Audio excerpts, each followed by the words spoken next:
Well, we are now on our last naming system of the chapter. And this particular naming system deals with naming molecular compounds. That is, excuse me, naming compounds that are made of a covalently bonded substance, okay? And just an example of this particular naming system, here's a compound called dihydrogen monoxide.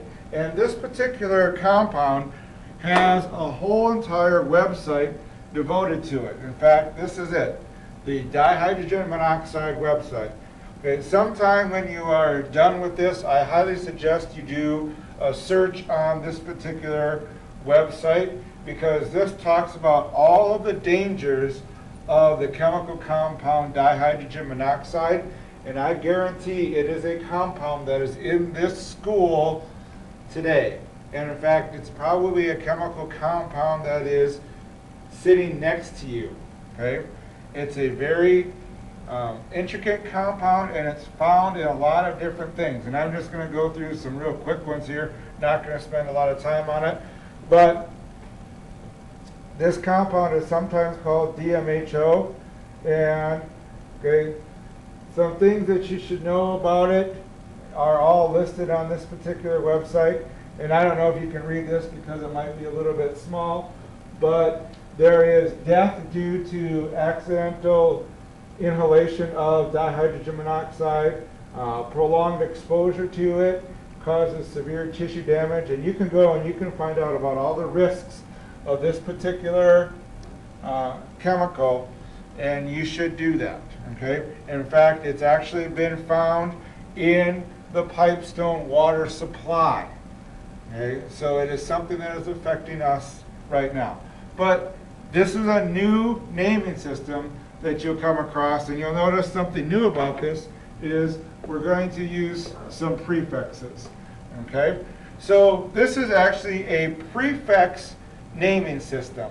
Okay? So we should write this particular thing down. It's using prefixes, and this prefix naming system is only used when the atoms are two non-metals.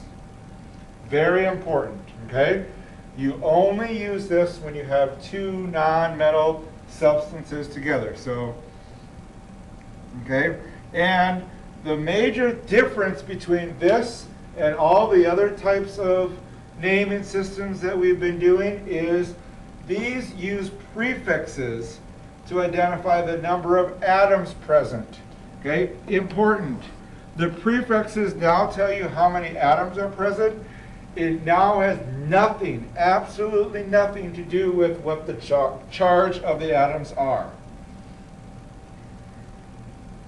So, the first thing you should know is what are the first 10 prefixes. Okay? So if you need time to write these down, go ahead and pause the video. So these are the first 10 prefixes: mono, di, tri, tetra, penta, hexa, hepta, octa, nona, and deca.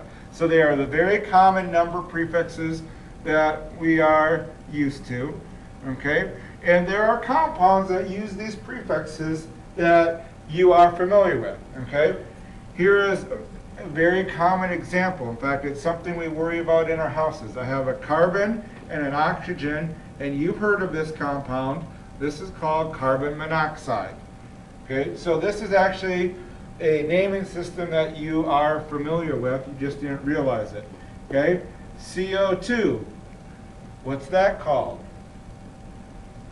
Okay, that's carbon dioxide.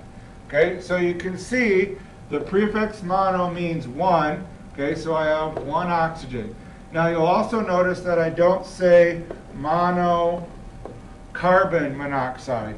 If there is just one element to begin with, it's understood that it is one, and we don't add a prefix mono to it. We only add the prefix mono to the second element. So I don't say monocarbon dioxide here, okay? I just say carbon dioxide. Okay? So with this prefix naming system, the prefixes tell me how many elements are present.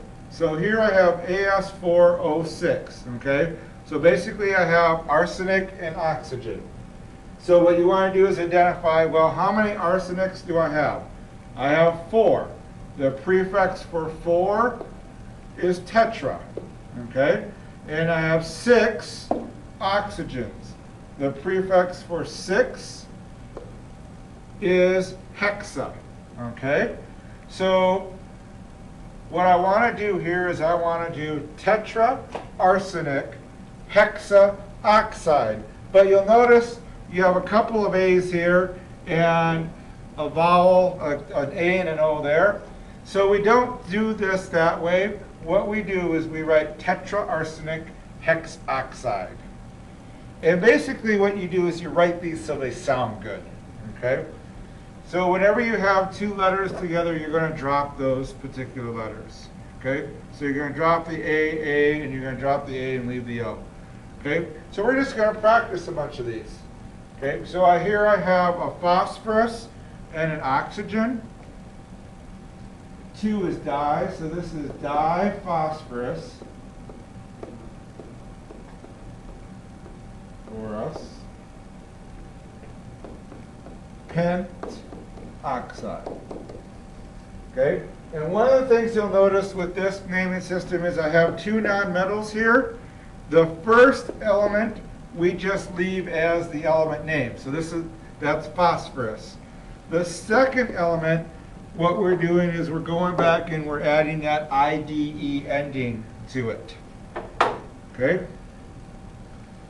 So, Cl2O, dichlorine monoxide.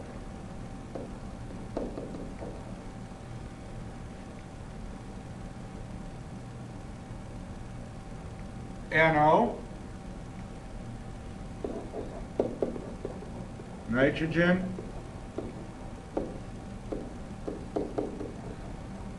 monoxide.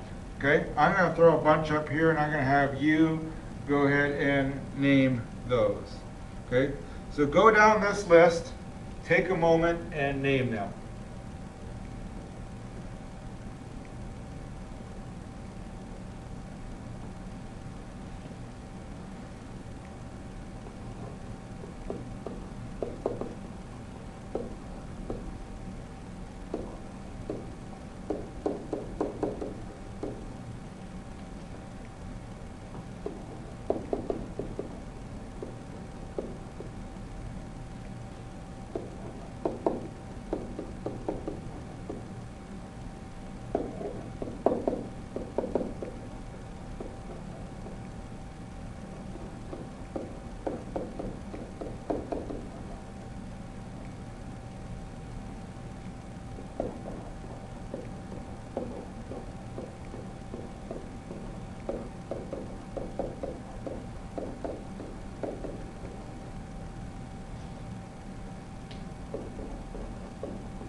Okay, so those are the names of those. Do those last 2.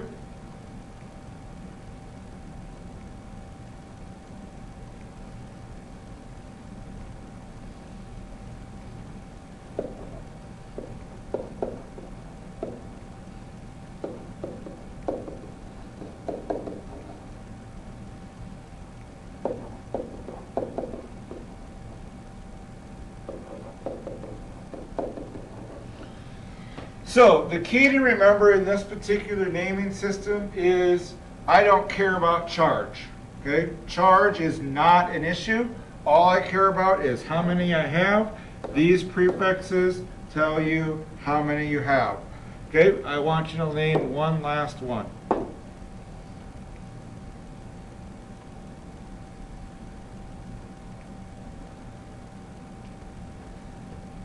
Yes, you probably called this water.